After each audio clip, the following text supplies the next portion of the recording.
Bonjour, bienvenue dans cette petite capsule de correction du premier TP qu'on vous a soumis dans le cadre, dans le fond, des capsules sur la ligne de commande Windows. Donc, j'aimerais d'abord commencer en disant que c'est pas une vraie capsule où est-ce qu'on va voir la grosse théorie pure et dure, mais on va revenir sur le travail pratique de la capsule numéro 2. Donc, on va regarder ensemble, même si vous aviez le corrigé en main, comment on pouvait décortiquer le petit problème du travail pratique pour en faire un batch file. Donc, si vous vous souvenez bien, on avait une madame qui travaille comme caissière au dépanneur et elle doit régulièrement vérifier donc si ses clients sont majeurs ou mineurs pour leur vendre des billets de loterie. Donc, avant de vous lancer aveuglément dans la programmation, ce qui est important de savoir, c'est justement qu'est-ce qu'on cherche à faire, de quoi on a besoin, puis quels sont les résultats que l'on attend. Donc, dans ce cas-ci, le résultat qu'on attend, c'est tout simplement mineur ou majeur. Donc, on veut savoir si notre client est un mineur ou s'il est majeur. Ça, c'est les informations avec lesquelles on souhaite terminer le programme. Maintenant, qu'est-ce qu'on a comme information en main pour valider tout ça? On a la date de naissance du client puisqu'il nous montre sa carte d'identité. Donc, par exemple, disons qu'on a une date fictive. Disons qu'on prend le 13 mars 2002. Donc, le 13 mars 2002, ça, c'est la date de naissance de notre client. Et à partir de là, on doit être en mesure de valider si on peut légalement ou non lui vendre un billet de loterie. Donc, notre petite caissière du dépanneur a accès à son ordinateur et elle veut avoir un petit logiciel qui va lui permettre d'entrer une valeur. Et cette valeur-là, ben, en fait, va être calculée pour vérifier si le client est mineur ou majeur. Donc, voilà. On commence ensemble, on va regarder les lignes du programme. Ça, c'est le programme avec lequel j'ai terminé, les fonctionnels. Donc, avant même quoi que ce soit, je pourrais changer l'extension ici en .cmd ou en .bat. Et si j'exécute, on me demande d'entrer une date de naissance. Je vais rentrer la mienne. Et on doit évidemment la rentrer au même format qu'on a entre parenthèses. Donc, je rentre ma date de naissance le 25 février 1987. Je fais entrer et on me confirme que le client est majeur. On me demande d'appuyer sur une touche pour continuer et c'est la fin du programme. Voilà, donc c'est pas plus compliqué que ça. Maintenant, comment je suis arrivé à ce résultat-là? J'ai tout d'abord commencé par la ligne la plus populaire dont on a parlé dans la dernière capsule, le A commercial Echo Off. Donc ça me permet de cacher les commandes que ma caissière n'a pas besoin de voir du tout. Elle, ce qui l'intéresse, c'est vraiment d'entrer les valeurs puis d'avoir le résultat. Donc, ensuite, on commence par la définition d'une première variable. Donc, set/p. /p, on se souvient que c'est que je demande au client d'entrer une variable. Donc, quand je dis client ici, je parle de la caissière. Je nomme ma variable date naissance. J'aurais pu l'appeler date naissance. J'aurais pu l'appeler au complet date de naissance. L'important quand vous nommez des variables, c'est simplement d'avoir des variables qui sont des noms de variables, dis-je, qui sont révélateurs. Parce que sinon, ça vient rapidement mêlant. Et j'ai un petit message qui dit « Entrez la date de naissance du client » et j'indique dans quel format on attend cette réponse-là. Maintenant, j'ai une date qui est complète, mais moi, pour faire le calcul, j'ai besoin de séparer mes valeurs pour vraiment valider que mon client est majeur. Donc, j'ai besoin d'avoir l'année seule, j'ai besoin d'avoir le mois seul et le jour seul. Est-ce que j'aurais pu demander à ma cliente, est-ce que j'aurais pu demander à ma caissière d'entrer les 3 valeurs séparément? Oui, définitivement, j'aurais pu faire un set/p 3 fois d'affilée. Mais, puis c'est une réponse valable. Si c'est comme ça que vous avez procédé, il n'y a pas de problème. Vous allez voir que tous les chemins mènent à Rome en ce qui concerne la programmation. Donc, moi, j'ai décidé de procéder ici, mais vous auriez pu facilement procéder en 3 valeurs distinctes. Donc, d'entrer l'année, puis ensuite d'entrer le jour, puis ensuite d'entrer le mois, ou peu importe la façon dont vous avez procédé. Donc, pour séparer mes valeurs, en ce qui me concerne, j'ai défini une nouvelle variable que j'ai appelée année NES pour année de naissance. Et ce que je fais, donc ici, on voit que j'ai les 2 pourcentages qui indiquent que je fais appel à une variable. Je fais appel à ma variable date naissance. Et ce que je lui dis, le 2 points suivi du tilde, c'est pour lui indiquer que je veux extraire des caractères de cette variable-là. Plus exactement, je lui indique que je veux qu'à partir de la position 6, il m'extrait 4 caractères. Donc, si on vient ici, il faut savoir qu'on commence à 0. Donc, 0, 1, 2, 3, 4, 5, 6. Donc, on voit que la position 6, c'est le premier caractère de l'année. Donc, position 6 pour 4 caractères, donc 1, 2, 3, 4. Donc, je viens vraiment extraire l'année de ma date de naissance qui a été entrée. Et je procède de la même façon pour le mois de naissance ainsi que le jour de naissance. Donc, chaque fois, je viens chercher les caractères dont j'ai besoin dans ma variable date de naissance. Et ça vous permet également de voir que c'est vraiment comme ça qu'on extrait des caractères à l'intérieur d'une variable. Donc, voilà. Ainsi, à partir d'ici, à partir de cette ligne-là, j'ai 4 variables au total. J'ai la date de naissance complète, l'année de naissance, le mois de naissance et le jour de naissance individuellement. Maintenant, pour savoir si mon client est majeur ou mineur, j'ai besoin de connaître la date du jour. J'ai besoin de connaître la date d'aujourd'hui, puisque qu'est-ce qui me dit que hier qu'est-ce qui me dit que hier mon client était pas mineur et qu'aujourd'hui il est majeur. Donc je dois vraiment faire un calcul encore une fois. Un calcul, en fait, je dois aller chercher la date et la séparer pour faire mon calcul par la suite. Donc, vous voyez ici, ce que je fais, c'est que je viens de définir 3 nouvelles variables qui sont encore une fois l'année, le mois, le jour, mais ce sont la date d'aujourd'hui. Et donc, j'utilise la variable prédéfinie, donc c'est une variable d'environnement qui existe déjà dans Windows, qui est la variable date. Donc, la variable date retourne la date du jour. Et ce que je fais, il faut faire attention, parce que ici, vous voyez que je ne sors pas les mêmes caractères aux mêmes emplacements. Parce que ici, je demande le jour, le mois, année écrit comme ça, alors que Windows, je crois qu'il sort l'année en premier, le mois ensuite et le jour ensuite. Donc, il faut vraiment valider dans quel sens tout ça est inscrit. Donc, je m'en viens définir mon année en faisant l'extraction des 4 caractères qui constituent l'année. Je fais la même chose avec le mois et je fais la même chose avec le jour.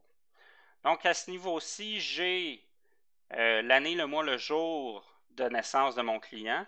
Et un peu plus bas, j'ai l'année, le mois, le jour qui constitue la date d'aujourd'hui. Donc, j'ai les éléments dont j'ai besoin en main pour faire mon calcul. Maintenant, comment on va procéder? Je définis encore 3 nouvelles variables, mais maintenant, ce sont des variables calculées. Donc, des variables calculées, c'est-à-dire que j'exécute vraiment mon calcul à savoir si mon client va être mineur ou majeur. Et vous voyez qu'ici, je n'ai pas de pourcentage, puisque dans les variables calculées, les pourcentages sont généralement facultatifs, mais si vous les mettez, normalement, ça devrait fonctionner également sans problème. Donc, je fais set/a pour indiquer qu'il s'agit d'une variable de type arithmétique et j'appelle ma variable verif_année, donc vérification de l'année, et je prends l'année de la date actuelle et je soustrais de cette année-là l'année de naissance.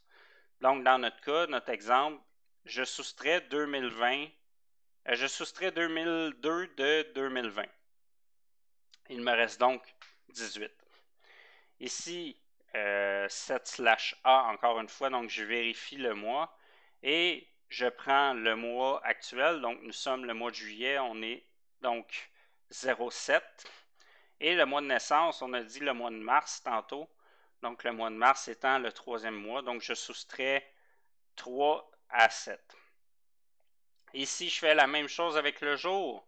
Donc, nous sommes actuellement le 14 juillet et le jour de naissance, c'est le 13 mars. Donc, je soustrais 13 à 14.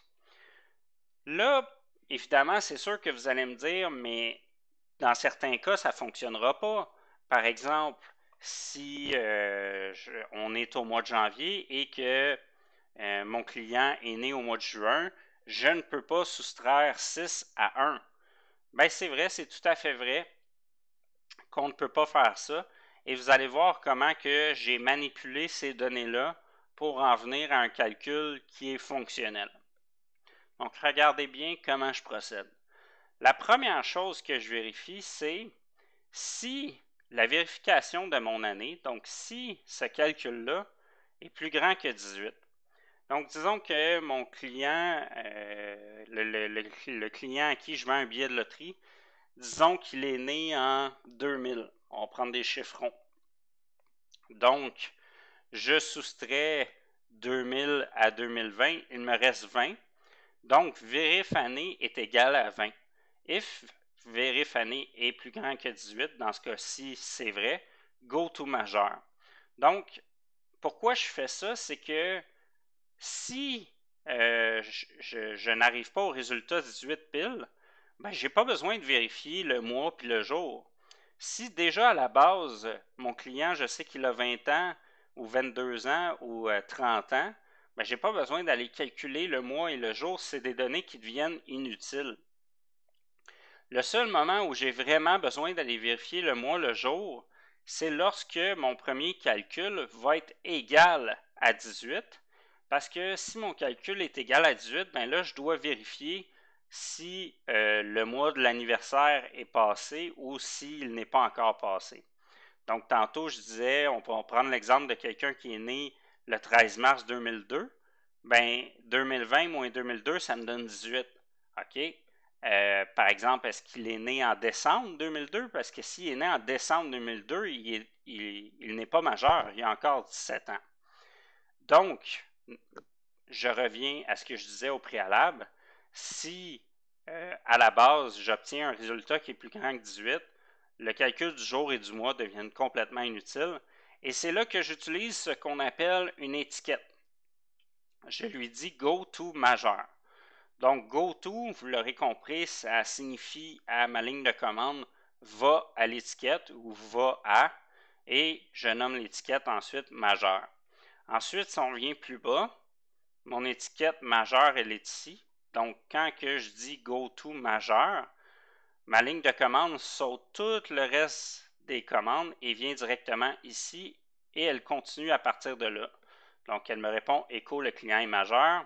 Elle fait sa pause, puis exit pour fermer la fenêtre. Donc, on a vérifié si le client avait une année de naissance qui donnait plus grand que 18. Ensuite de ça, ben là, ça se complexifie. Donc, je vérifie cette condition-là. Si elle est vraie, je m'en vais à majeur. Maintenant, else, ça veut dire dans les autres cas. Donc, dans les autres cas, vérifie si ce calcul-là de l'année donne moins que 18. Parce qu'encore une fois, si j'obtiens un résultat qui est moins que 18, donc par exemple, prenons un client qui est né en 2003, bien automatiquement, j'ai 17 comme résultat. peu importe si je calcule le mois ou le jour après, ça va toujours me donner 17. Donc, si mon résultat est inférieur à 18, ça devient complètement inutile, encore une fois, d'aller vérifier le mois et le jour.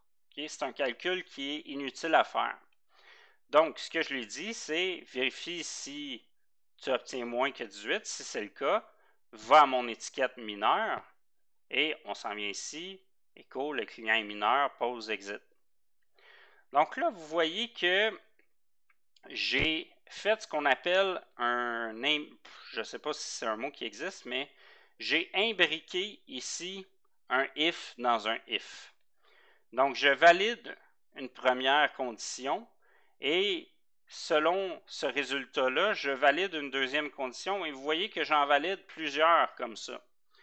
Parce que ce qui se passe, c'est que si la première condition est vraie, je ne veux tout simplement pas valider le reste. Ensuite, si la deuxième est vraie, je ne veux pas valider, ainsi de suite. Donc, vous comprenez. Dans le fond, c'est que je commence très large. Donc, je vérifie si j'ai quelqu'un qui est plus âgé de 18 ans hors de tout doute. Ensuite, je vérifie s'il est âgé de moins de 18 ans hors de tout doute. Et ensuite, je vais aller vérifier. En fait, je vais effectuer mes calculs parce qu'on s'entend que si l'âge n'est pas plus grand que 18 et si l'âge n'est pas moins que 18, bien forcément, l'âge est équivalent à 18. Et donc, si l'âge est équivalent à 18, c'est là que je dois aller vérifier le mois ainsi que le jour de naissance. Donc, parlons-en. Donc, j'ai validé que mon année, mon calcul n'était pas plus grand que 18. J'ai validé qu'il n'était pas inférieur à 18. Ce qui veut donc dire que j'ai quelqu'un avec qui mon résultat est équivalent à 18 forcément. Je n'ai pas besoin de faire if vérif année équivalent à 18 parce que si c'est ni l'un ni l'autre, c'est forcément équivalent. Donc, je viens vérifier ensuite le mois. Je lui dis, vérifie si le mois est plus grand que 0. Pourquoi plus grand que 0? Donc, on reprend notre client qui est né le 13 mars 2002. Donc, il est né le 13 mars 2002. Je sais que ce calcul-là arrive à 18 piles. Maintenant, ce que je fais, c'est que je prends le mois de naissance, qui est mars, donc 03, et je soustrais le mois actuel, donc 07, je soustrais 3, ce qui va me donner 4. Donc, si le mois est plus grand que 0, go to majeur. Mais oui, forcément, puisque si le mois le mois de mars donc, est passé, donc l'anniversaire de mon client est passé forcément, je sais donc qu'il a réellement son 18 ans, ce qui veut dire qu'aussitôt que j'ai un mois qui est supérieur à 0, ben, l'anniversaire est passé et je sais que mon client a 18 ans. Par contre, si j'ai un mois qui est inférieur à 0, donc dans le négatif, ben là, je sais que l'anniversaire n'est pas passé. Donc, ici, on vérifie justement si mon mois est négatif, go to mineur, parce que c'est sûr que l'anniversaire n'est pas passé. Par contre, il existe un cas bien précis où le mois peut être à 0. Donc, par exemple, si mon client était né le 13 juillet au lieu du 13 mars, ben disons qu'il arrive ici, donc vérifier le mois. Est-ce qu'il est plus grand que 0? Non. Donc, il continue. Est-ce que le mois est plus petit que 0? Ben non, c'est pas plus petit que 0, c'est équivalent à 0. Donc, évidemment, ici, on tombe dans la condition où le mois est équivalent à 0. Et ça veut dire que je dois valider le jour. Parce que là, si mon client est né le 13 juillet, puis qu'on est dans le mois de juillet, ben, je dois vérifier si le jour de son anniversaire est passé ou pas. Donc, ce que je fais, c'est que je viens faire une vérification. Donc, si la soustraction du jour de naissance au jour d'aujourd'hui est supérieure ou équivalent à 0, mon client est majeur. Par exemple, on disait qu'il était né le 13 juillet. Nous sommes aujourd'hui le 14 juillet.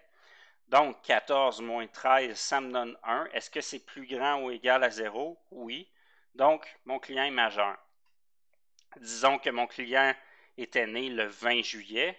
Ben là, dans ce cas-ci, ça me donnerait un calcul comme 14 moins 20. Je suis dans le négatif, donc est-ce que c'est plus grand ou égal à 0? Non. Donc, dans ce cas-ci, il n'ira pas à majeur, il va aller dans le cas du sinon et il va aller à mineur. Donc, est-ce que j'ai un résultat, une soustraction qui donne un résultat positif? Oui, mais je m'en vais à majeur. Si ça donne un résultat négatif, je m'en vais à mineur. Et là, vous voyez la panoplie de parenthèses qui se ferme. Ce sont tous mes if que je dois refermer. Parce que, comme je vous ai dit, ils étaient imbriqués. Donc, comment qu'on ferme ça, les if? Ben, vous voyez la première parenthèse fermante, ici, elle ferme celle-là. Celle-là ici ferme celle-là. Celle-là est associée à celle-là. Et ainsi de suite. Donc, vous voyez que, dans le fond, ce if-là est imbriqué dans toutes les autres. Donc, ce qui fait que pour se rendre à la validation du jour, on doit passer à travers toutes les autres validations en premier. Et à la fin, qu'est-ce qu'on a? On a nos deux étiquettes. Donc, l'étiquette dans le cas où on a un client mineur et une autre étiquette dans le cas où on a un client majeur. Donc, je vous fais une autre démonstration avec des dates qui sont plus proches. Je vous rappelle donc qu'on est le 14 juillet. Donc, si par exemple, j'ai un client qui est né le 10 juillet 2002, donc son anniversaire était il y a 4 jours, ben, on a une réponse comme quoi le client est majeur. Pas depuis longtemps, mais il est majeur. Ensuite, si je prends un client qui est né en 2004, donc un client qui est mineur, disons qu'il est né le 13 mars 2004, ben, on a vraiment un client qui est mineur devant nous. Donc voilà, c'est comme ça qu'on arrivait à faire ce petit logiciel-là qui était un bon exercice pratique, qui n'était pas, c'était pas l'exercice le plus évident. Donc effectivement, vous avez peut-être eu à faire quelques recherches pour y arriver, ou peut-être que vous n'y êtes pas arrivé. Dans tous les cas, c'est pas grave. L'important, c'est que vous ayez appris quelque chose de cet exercice-là, ainsi que de la correction. Donc voilà, on va rediscuter. On aura la chance de procéder aux autres théories, aux autres concepts à voir dans le cadre de ces capsules-là dans la prochaine.